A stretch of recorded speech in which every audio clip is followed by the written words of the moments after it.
فيلم النهارده هو واحد من أكتر الأفلام الحماسية والمليئة بالأكشن والإثارة. بيحكي قصة بطل حبيبته اتخطفت من شاب غني عنده حب الامتلاك. بطلنا بيقرر إنه ينقذ البنت دي رغم إن أبوها رفض إنه يتجوزها قبل كده. وطبعا زي ما عودتكم هنا في قناتكم ملخصات بتعليقات نارية، إن الجودة كمان بتكون نارية وأفضل صورة ممكن تشوفها على اليوتيوب. وبيبدأ فيلمنا بالمساعد بتاع رجاف وهو بيدخل عليه المكتب بيقول له لقيناها في حيدر أباد يا رجاف. وبنروح للبنت اللي في الصورة واللي بيكون اسمها سيا وهي بتضرب عصابة وبتهرب منهم. بنكتشف بعد كده انها نجمة سينمائية بتصور وابوها بيقول لها بس كده كفاية يا بنتي لازم تريحي شوية. بعد شوية المافيا بتوصل الكرفان بتاع سيا. ابوها بيقول لهم انتوا مش عارفين جايين عند كرفان مين؟ دي بنتي سيا الممثلة المشهورة اللي جوه. بيجي رجاف بياخد ابو سيا بالقلم وبعدين بياخدوها لطيارة، ورغم ان ابوها والمنتج بيروحوا يبلغوا الشرطة وحتى المحافظ نفسه الا انهم بيقولوا له ده رجاف الوحش اللي ما حدش يقدر يقرب له. وبنشوف بعد كده انه احتجز سيا في برج كبير جدا. وذات يوم من الاب والمنتج راحوا لراجل كبير قوي في الدولة قال لهم للاسف الهند مش هتقدر تعمل حاجه في تايلاند. ولما بيخرجوا ابو سيا بيقول انا عندي فكره. بعد كده بنروح لروني بطل فيلمنا وهو واقف على صباعه بيجي له تليفون وبعدين بنشوفه في المستشفى والدكتور بيقول له الولد حالته خطيره ومحتاجين فلوس كتيره فحتى عشان نعمله العمليه. روني بيكون قاعد حزنان مدريان مش عارف يعمل ايه. المنتج بيجي يقعد جنبه بيعرف على نفسه وانه بدا يصور فيلم من سنتين وعاده 3 مرات. البطل الاولى للفيلم هربت مع حبيبها والتانيه حملت، اما الثالثه بقى فاتخطفت. سالوا هل تقدر تستعيد بطلة فيلمي وهدفع لك فلوس؟ ولما بيفرجوا على صورة البطلة روني بيتفاجئ بيقول له ابدا وبيمشي. المنتج بيكون حزين ولكن ابو سيا بيقول له لا تقلق يا برو، الواد ده بيحبها وينقذها. وروني بيبدا يفتكر ذكريات ليه مع سيا وهو متاثر. بيقول للمنتج سافعلها ولكن من اجل المال. وهو في الطياره بيبدا يسرش على رجاف ويعرف من المساعدين بتوعه وده طبعا عشان يقدر انه يوصل له. الطياره بتكون لسه هتقلع وروني بيفتكر ذكريات وبنرجع بالزمن للوقت اللي اتعرف فيه على سيا اللي بتكون واقفه في المطره وهي في القطر وفجاه بتبطل. بتقول بطلت شتا ليه؟ انت عارفه اني بحبك، ارجعي تاني بقى ايتها المطر. وروني بيكون واقف وراها بيتفرج عليها وبيضحك. ولما بتلف بتقول له في حاجه يا عمنا؟ شايفني لوحه بتتفرج عليا؟ وبدوره بيضحك بيقول لها كنت مستنيكي تخلصي كلام مع السحابه عشان اتكلم معانا كمان. وسيا بترد عليه بتقول له انت دمك خفيف فحتي يا برو، ما حدش قال لك كده قبل كده. والقطر بيفرمل فبيخبطوا وبيخشوا في حضن بعض وروني مش بيصدق نفسه ازاي. سيا بترجع لامها وبتسال عن ابوها اللي بيكون وقع على نفسه حاجات وعاوز يغير لبسه. بيبدل الملاية اللي هو لابسها دي مع واحد تاني من غير ما ياخد باله. ويا سلام اما فيلم هندي بصحيح. سيا بتضحك على ابوها الكوميدي جدا. وروني لما بينزل من القطر بيشوف سيا من الشباك بيبص فيها وبيسبل لها وكمان بيبعت لها سكر على الطاير. في الوقت ده بينزل رجاف من القطر عشان يشوف هو واقف ليه. عامل المحطة بيحاول يعتذر له لانه شخصية مهمة. وسيا بتقرر هي كمان تنزل من القطر تروح تقول له روني انت فاكرني انك هتسحرني بحبك يعني؟ انسى الموضوع ده يا بابا. وبدوره بيقول لها انت لسه ما شفتيش اي حاجه من وسامتي ولياقتي ورشاقتي. وبنفهم ان روني ده شكله شاب مغرور جدا. في الوقت ده الدنيا بتشتي او بتمطر على حسب انت بتسمعنا من انهي بلد عزيزي المشاهد الناري. وسيا اللي بتحب الشتاء زي كده بالظبط بتفرح وبتفضل ترقص حبه راس زي الفل. ولسوء حظها وحظ روني رجاء بيشوفها وهي بترقص وبيقع في حبها وبينزل من القطر يتفرج عليها هو كمان. سيا بتكون بترقص ولا في دماغها والشاب الفقير المغرور واقف في جانب بينما الشاب الغني زعيم المافيا في جانب تاني. روني بينزل يرقص معاها وشكلهم كده اعجبوا ببعض ورجاف مش هيعدي الموضوع ده بالسهل. ناظر المحطة بيجي ينادي على رجاف وبدوره قبل ما يمشي بيطلب من رجالته يعرفوا له من البنت دي عشان عجبته ويجيبوا له كل تفاصيلها. القطر بيكون لسه يمشي وسيا بتدور على ابوها وروني الشهم الاخلاق والمكارم كلها مشتاقه لك بيقرر يروح يدور عليه. وبتكتشف سيا ان ابوها موجود على القطر. بتنادي على روني تعرفوا ان ابوها في القطر وبتكون خلاص بعدت عنه. روني بيحاول يجري لحاجه كأنه بيقف تاني عشان يجري ولكن القطر بيكون بعد خلاص. وده بيحصل وسط نظرات حسرة وحزن من سيا لانها مش هتشوف الواد الوسيم ده تاني. وطبعا روني بيكون حزين بدوره هو كمان. بعد كده بنروح لراجل شكله جامد فحت ورجاف بيسلم عليه باحترام شديد. بنكتشف بعد كده ان ده يبقى المعلم رشدان والد رجاف والاخير بيطلب منه يكون هو قائد سباق القوارب. والمعلم بيقول له افضل طالب في الاكاديمية هو اللي هيكون القائد يا ولدي. وتاني يوم بنشوف المعلم رشدان وهو بيعمل حبة اطالات زي الفل بينما روني بيوصل في الوقت ده وبيتفرج على طلبة الاكاديمية وهما بيتمرنوا. بيدخل الحصة على المعلم رشدان بيكون الجميع في حالة تأمل يا سلام. وروني المستهتر المغرور بيقاطع التأمل بتاعهم بيقول المعلم ابويا بعت لك رسالة معايا. المعلم لما بيقرأ الرسالة بيلاقي ان ابو روني بيقول له لما ترى الرسالة دي انا هكون ميت بالفعل. ابني ولد متمرد ولا يتبع اتبع اي قواعد، انا خايف عليه من بعدي وماليش غيرك يا صاحبي، عاوزك تغير ابني وتحوله لانسان كويس. وبنعرف ان المعلم ده اسمه كايلاش عزيزي المشاهد، لكني قررت اسميه رشدان اشيك. ابو روني ده عقيد في الجيش والاصابه حصلت له في الحرب. المعلم رشدان بيعرف ان روني عنده 23 سنه، فبيقول له وانا عندي 68 سنه. روني بيسخر من سنه بيقول له انا مقاتل خطير، والمعلم بيمسكه وشقلطه على الارض. روني بغرور بيقول له انا مش بهاجم العواجيز والنساء، والمعلم بيشقلطه تاني بيقول له من النهارده هتنام بعد ما انام وتصحى قبل ما انا اصحى. وروني بيقول له تمام يا معلم. روني بيدخل الغرفه بتاعته بيكتشف ان التكييف عباره عن شباك والثلاجه عباره عن فخار، مش بيكون عاجبه الوضع خالص. المهم يعني انه في المكان ده بيتعرف على الولد سوبو اللي شفناه معاه في اول الفيلم. وتاني يوم بنشوف رجاف بيقود فريق الاكاديميه في مسابقه التجديف، وواضح كده انه ولد لياقه ورشاقه وقوي فحت. بيشوف سيا فبيسرح فيها، بتقول له جدف يا ولدي هنخسر. بدوره بيتحمس وبيجدف لحد ما فريقه بيفوز بالبطوله، لكنه مش بيكون همه الجايزه على قد ما بيكون همه انه يلاقي سيا اللي الصدفه بتجمعها مع روني من تاني، لكنهم مش بيشوفوا بعض. في الوقت ده الدنيا بتشتي وسيا بتفرح جدا بالشتاء، بتكون مبسوطه لابعد الحدود كما هي العاده. خديني معاك يا سيا انا بموت في الحر هنا، خديني بليز. المهم يعني روني بيشوفها وبيروح يقف جنبها، بتقول له انا حسيت بالحزن لانك ما لحقتش القطر بسابي. بدور بيقول لها انا كنت قاصد، ما هي ايه فايده ركوب قطر ما فيهوش ولا بنت جميله. سيا بتضحك وبتمشي، هو بيمشي وراها وبيحاول انه يغزلها، وبيعرف انها جات لزياره الجده وهتقعد كم يوم كده وتمشي. روني بيقول لها شايفه المناره اللي هناك دي؟ بيقولوا ان المدينه شكلها حلو من هناك. بيكون عاوزه تروح معاه لكنها بتكون بنت مؤدبه مش بتروح مع حد في مكان ما تعرفوش. الشتاء بيخلص وبتكون خلاص تمشي. روني بيقول لها المفروض تيجي معايا هناك عشان عاوز يكون في بينا طريقه اتصال، لكنها بتسيبه تمشي. على جنب تاني بنروح لرجاف وبنشوف ان عنده مهاره غير عاديه ومش طبيعيه. وفي الوقت ده روني بيجي وبيشوفه وهو بيتمرن، ورجاف عمال يدغدغ في زمايله ويفعل بهم الافاعيل الشنيعه. بيسرح شويه في سيا فالمنافس بتاعه بيجرحه، فرجاف بيغضب وبينزل في زميله ده ضرب دعك تحطيم تكسير عظام. بيظهر المعلم رشدان وبيقف عند حده بضربه ذكيه. رجاف بدور بيقول لابوه انا كنت بتمرن ومستنيك على الفطار، والمعلم بيقول له طيب يلا بينا يا ولدي. ده حصل بينما ابو سيا كان في نفس المكان اللي فيه روني وسوبو صاحبه، وبابا سيا قعد يشرب معهم وبدا يصعبهم. من الحوار اللي بيدور بنعرف ان ابو سيا ده عيل على الاخر ومستهدر بشكل غير عادي، ولان روني بيرتاح له بيكلموا عن الحب وبيعرفوا انه ضيع حبيبته. ابو سيا قال له دور على اللي بتحبها واقلب عليها الدنيا. مسكين الحاج ابو سيا ما يعرفش انه روني بيحب بنته. في الصباح الباكر بنشوف المعلم رشدان بيصحي روني وبيكلفه بمهام شاقه في الاكاديميه، ودوره بيكون انه ينظف ويغسل ويرن الجرس ويعمل كل المهام اللي هو جاي الاكاديميه اصلا عشان ما يعملهاش. وتمر الايام وروني بيكون بيأدي المهام بتاعته لحد ما التعب ينال منه. وذات يوم الدنيا بتمطر وروني بيفرح وسيا بتفرح، وانا كمان بفرح عزيزي المشاهد الناري. سيا بتكون لسه هتخرج عشان تشوف روني، لكنها بتلاقي رجاف جاي لها لحد البيت. ابوها بيعمل حبه كوميديا كما العاده، وده لانه دمه خفيف فحت وكان نفسه يكون ممثل، وعشان كده سيا هي كمان عاوزه تكون ممثله. الرجاله بيتفضلوا وبابا بيقول لسيا حضري شاي يا بنت، والحب بيكون باين على وش الشاب رجاف رجل الاعمال وزعيم المافيا اللي بيقول للحاج ابو سيا انا بحب بنتك وعاوز اتجوزها. والحاج بيقول له مش المفروض ان ابوك كان يجي معاك وكبار السن يناقشوا الموضوع. بيبدا يحكي للرجاف ان سيا كانت بتحب التمثيل من صغرها. بيقول له يا ابني انا بنتي لسه صغيره وانت كبير عليها. ولما بيشوف الفلوس المتلتله بيقول له اعتبر بنتي بقت بتاعتك خلاص يا ولدي. في الوقت ده سيا بتكون اختفت عشان توصل المناره لانها عارفه ان الشاب روني هيجي، وللحظ روني بيكون هو كمان قاعد مستنيها. سيا بتقف تقول للسحابه كفايه مطره هنا، روحي عند بيته عشان يعرف اني مستنيه هنا. روني بيسمعها وبيضحك عليها كما العاده، وسيا بتتفاجئ ان ملك الوسامه والاناقه والاخلاق والمكارم كلها مشتاقه لك مستنيها. والاتنين بيتكلموا مع بعض حبه كلام زي الفل، بعدين بيشدوا على الحقول الخضراء عشان يغنوا حبه اغاني هنديه زي الفل برضه. اللي حصل يعني اننا اثناء الاغنيه بنشوف ان علاقه روني وسيا بقت تتعمق اكثر، وواضح كده ان سيا هي كمان وقعت في حب روني اللي بيفضل يرقص لها ويغني لها ويعبر لها عن حبه، وكمان بيفرجها عضلاته المتينه وبيمارس امامها هوايته المفضله وهي انه يفلكس علينا ويغزنا بفورمته والسكس باكس بتوعه. عزيزي المشاهد الناري ده انت لو شفت كرشي عامله ازاي مش هتصدق نفسك. وعلى ما الاغنيه تخلص لو وصلت لحد هنا دوس لايك وعرفني في الكومنتات. الاغنيه بتخلص وروني بيوصل سيا لحد البيت وبتدي له خاتم بتقول له ده قريب لقلبي اوعى تخلعه ابدا، وبتودعه وداع متين وبتسيبه تدخل. روني بيروح الاكاديميه وهو سكران مدريان، والمعلم رشدان بيقول له انت مش في بيت بابا، وروني بدور بيقول له انا مش هنا بمزاجي، انا هنا بناء على رغبه بابا، المفروض اني اتعلم ولكنك مش بتعلمني حاجه. انا معايا الشاولين الصيني الافضل من فنون القتال الهندية بتاعتك. والمعلم رشدان بيقول له لا يا بابا اسمع الكلام. سنة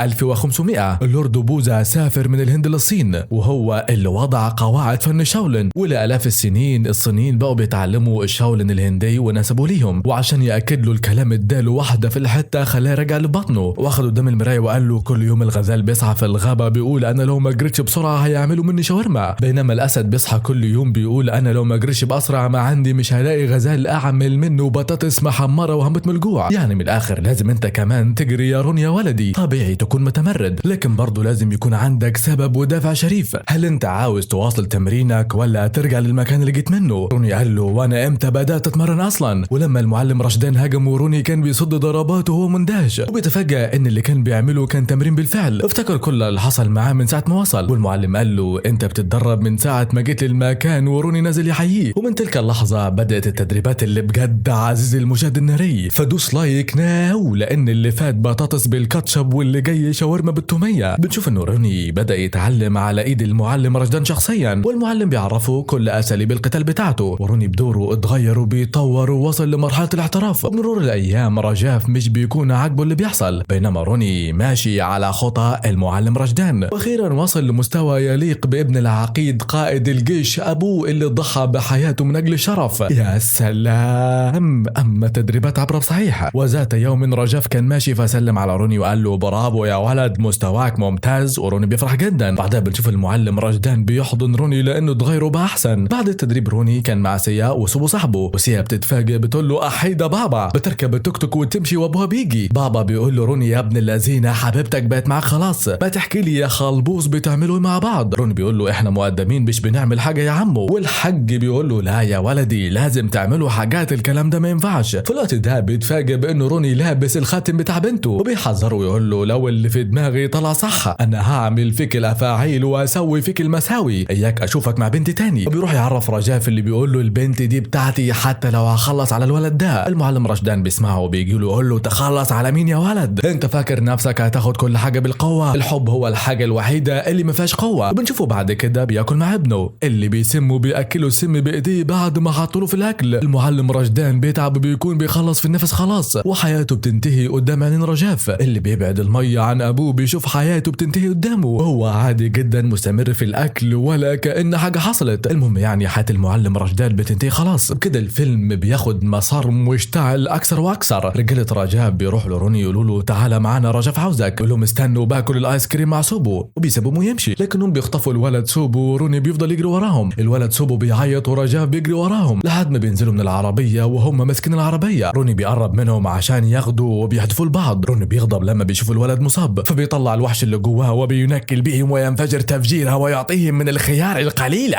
الرجاله بيجروا هم معاهم سوبو وبيفضل يدور عليهم وينادي على الولد لحد ما بيكونوا خلاص يحدفوه من فوق. روني بيمسك طوبه ويحدفها فيهم، وبينجح انه يلقفه وينقذ الولد اللي بيحبه. بينزل على الارض وبيرفع عينيه فيهم، وبتبدا المعركه الناريه والمدمره والفتاكه. فيا له من بطل مخضرم وحش كاسر محارب فتاك للغايه. نعم يا صديقي، تلك هي القوه الهنديه الحقيقيه. روني يستمر في القتال وينال من اولئك الثعالب ويصنع منهم القليل من البطاطس المقرمشه لحد ما يكون خلاص يخلص على واحد فيهم بالحديده. ولكن سوبو بيترجاه انه ما يعملش كده. وقدر بالذكر اقول لك ان سوبو مش بيتكلم مع عزيزي المشاهد الناري. بعد المعركه روني بيشرب سوبو ميه هديه، فبيجي رجاف الوحش يمسك روني وينزل في ضرب. روني بيحاول يقاوم ويجي له يمين يجي له شمال مفيش فايده. واضح ان رجاف ده اقوى منه مرتين ثلاثه ومتدرب على اعلى مستوى. طبعا اكيد ايها المشاهد الناري، رجاف بقاله سنين بيتمرن مع المعلم رشدان، بينما روني لسه ما كملش اسابيع. رجاف بيمسك روني بيقول له انت فاكر انك ممكن تنافسني وتتحداني يا ولد؟ انا ما فيش حد يتحداني. روني بيجري على مسدس البنزين وبيفتح فيهم الخرطوم، بيقول لهم مشكلتكم معانا ايه؟ ليه تعملوا كده في الولد الصغنن؟ رجاف بيقول له روني انت مجنون يا ابني، انا مش بعمل فيك كده عشان الولد، انا بضربك عشان انت قربت للبنت اللي انا بحبها. انت مش قادر تحمي نفسك وخايف ازاي هتقدر تحميها اصلا. روني بيغرق نفسه بالبنزين بيقول له انا خلص على نفسي واخلص على اي حد من اجل رجليها، بيتحدوا بعض من فيهم يولع في نفسه الاول. وهنا بنرجع للحاضر تاني عزيزي المشاهد، وركز معايا احنا كل ده كنا في فلاش باك اساسا، واعتقد انك بدات تجمع ليه رجاف خطف سيا اللي بتكون غضبانه في الاوضه وعماله ترمي الحاجات اللي جابها لها. رجاف بيقول لها ما تخافيش ده مكان جديد وحياه جديده وانا بحبك جدا انت مختلفه، وبيبدا يقرب منها. بتخاف منه فبيقول لها لا تقلقي مش هلمسك غير لما نتجوز الاول. درا بتقول له انت بتحلم يا حيلتها، انا عمري ما هكون ليك ايها المغرور. والمغرور بيقول لها هذه متينتي، اوعي تكوني فاكره ان في حد هيجي ينقذك مني. والحد ده بيكون روني اللي جاي وناوي على الشر ومش هيجيبها البر. بيوصل لحد تاكسي بيقول له وصلني للعنوان اللي فيه الورقه. بيركب التاكسي والسواق ماشي على مهله على الاخر، واللي راكب جنب السواق ده يبقى نسيبه بيفضل يتكلم معاه وينكب فيه. اسمع لي اشرح لك الوضع الكوميدي اللي فيه روني عزيزي المشاهد. السواق بيعرف يسوق لكنه مش بيشوف، بينما الولد اللي راكب جنبه ده بيشوف بس مش معاه رخصه ومش بيعرف يسوق، عشان كده قاعد جنبه واحد يسوق وواحد يخلي باله من الطريق. بيوصلوا روني للعنوان من نجاح بعد حبه رغي زي الفل. روني لما بيعرف انهم فقراء بيرجع يسالهم لو عايزين تكسبوا فلوس كتير تعالوا معايا. بيروح لحلبة قتال تحت الارض بيحصل فيها قتالات ومراهنات، وطبعا هو هناك عشان يوصل للمساعد الاول بتاع رجاف. بيكون في قتال شغال والجمهور بيشجع ومساعد رجاف الصيني بيتفرج، وروني بيقول للسواق راهن عليا بكل فلوسك وبينزل الحلبة. بيقلع قميصه واضح انه مستواه ولياقته اختلفوا عن زمان، وبنشوفه بيقدر يخلص على المنافس بتاعه بضربة واحدة بس. كل الحضور بينزهلوا والسواق بيفرح لانه كده كسب فلوس كتيرة فحت. بيحتفل والامن بيرموا برا، وروني بيبص للكاميرا عشان المساعد الصيني بتاع رجاف يشوفه. روني بيروح البيت مع السواق ونسيبه وبيفتكر يوم دفنة المعلم رشدان. مساعد رجاف بيقول له ما نخلص عليه صاحبي، ورجاف بيقول له هيتولى امره شخص تاني. روني بيقعد عند رماد المعلم بتاعه بيقول له انا كنت مجرد شاب مغرور وتافه، انت حولت لي الانسان بجد عندي مبادئ وقيم. اوعدك اني مش هاخد خطوه خطا من النهارده ممكن تشوه اسمك، اوعدك اني هكرم ذكراك يا معلمي. بيقرر انه يتقن اسلوب المعلم رشدان لحد ما يكون محترف بدرجه كبيره. في الوقت ده بيوصل رجال الشرطه بيقبضوا عليه بسبب اللي عمله في محطه البنزين. بنشوف ان الضابط مرتشي من رجاف اللي معاه بابا سيا